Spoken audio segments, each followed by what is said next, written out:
Assalamualaikum warahmatullahi wabarakatuh. Waalaikumsalam warahmatullahi Assalatu wassalamu ala asrafil anbiya wal mursalin Sayyidina Muhammadin wa ala alihi wa sahbihi ajma'in. Rabbi zidni ilma warzuqni fahma. Rabbi israh li sadri wa yassir li amri wahlul 'uqdatam min lisani yafqahu qawli, amma ba'd. Pada malam ini kita mencoba mengkorelasikan antara Ramadan dengan akhlak ya.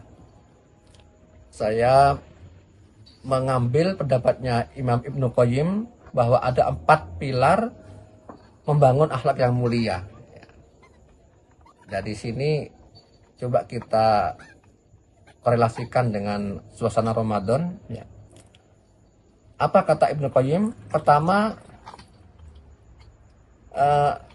akhlak itu sebenarnya katanya Ibnu Qayyim itu adalah proses perbaikan diri, ya. Self improvement yang berkelanjutan, yang sustainable gitu. Jadi sama dengan iman tuh bisa turun, bisa naik, bisa turun.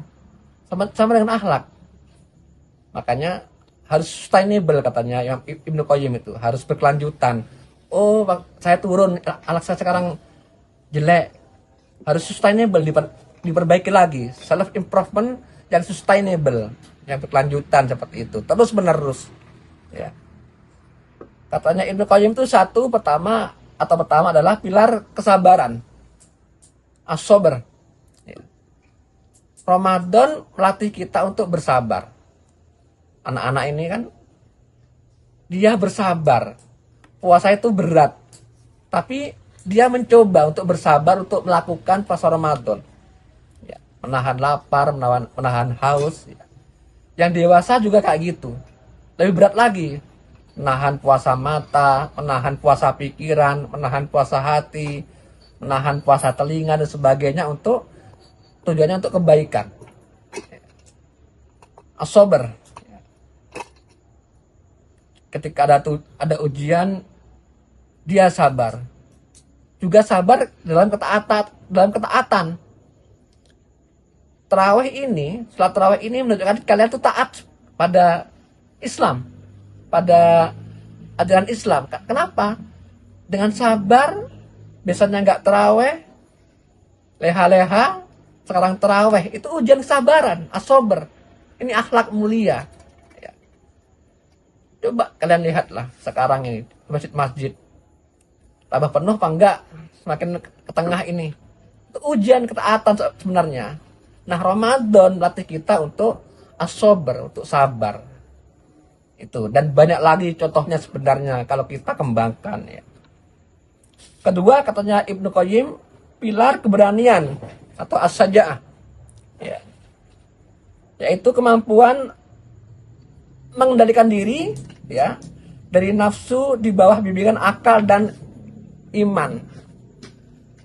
Cobalah perkelahian, perseteruan, peperangan sekarang ini itu sebenarnya kan gambaran bahwa banyak orang nggak bisa mengendalikan diri. Sok jagoan kan, itu kan sebenarnya kan nggak bisa mengendalikan diri gitu loh maksudnya. Seandainya kan mengalah belum tentu kalah toh. Sok lemah belum tentu lemah beneran. Ya. Jadi seandainya ada yang mengalah satu saja, tidak akan terjadi perseteruan, tak akan terjadi perkelahian dan peperangan dan sebagainya. Ya. Tapi karena sama-sama sok jagoan, nggak bisa kendalikan diri, nafsu diri, akhirnya terjadi hal-hal seperti itu. Ya. Berani juga berarti jujur. Ya. Berani untuk jujur. Ramadan berarti kita untuk jujur. You know? Kamu curi-curi makan saja, nggak ada tahu ya, itu ketawa yang anak-anak kan. Saya nggak tahu ketawanya kan dengan ketawa bener apa enggak ini. Ya, jujur itu berani untuk jujur. Ramadan berarti itu, ya. Melatih juga tanggung jawab, ya. Tanggung jawab pada diri sendiri dan lain sebagainya. Banyak contoh-contoh yang mungkin kita bisa kembangkan nanti. ketiga, pilar keadilan atau al-adl, ya. Menempatkan sesuatu pada tempatnya. Bertindak proporsional, jujur, ya, tidak zalim dan amanah, itu adil. Ya. Mungkin konteks ini sering kita dapatkan pada kekuasaan, ya, kekuasaan. Meskipun juga di rumah juga bisa sih, ya. Jadi orang yang nggak proporsional, nggak bisa menempatkan diri, itu namanya tidak adil. Ya. Nah, Ramadan latih kita untuk itu, untuk adil pada diri sendiri. Contoh nih, adil pada diri sendiri. Waktunya buka, kita nggak cepat-cepat buka, itu nggak adil pada badan kita. Padahal Rasul mengatakan kalau berbuka secepat-cepatnya, ya. Atau tidak sahur, itu juga gak adil pada diri sendiri. Kenapa? Karena badan kita tuh butuh untuk itu, untuk nutrisi, untuk kekuatan ketika kita puasa. Nah, hal kecil seperti ini harus kita perhatikan, seperti itu. Yang keempat, katanya Ibnu Qayyim, pilar kesucian atau al-iffah. Ya. Contohnya menjaga kehormatan diri, ya. Tidak berkata kotor. Kalau orang terbiasa berbahasa kotor, ya, pasti orang kan nyangkanya bukan ke kita, toh.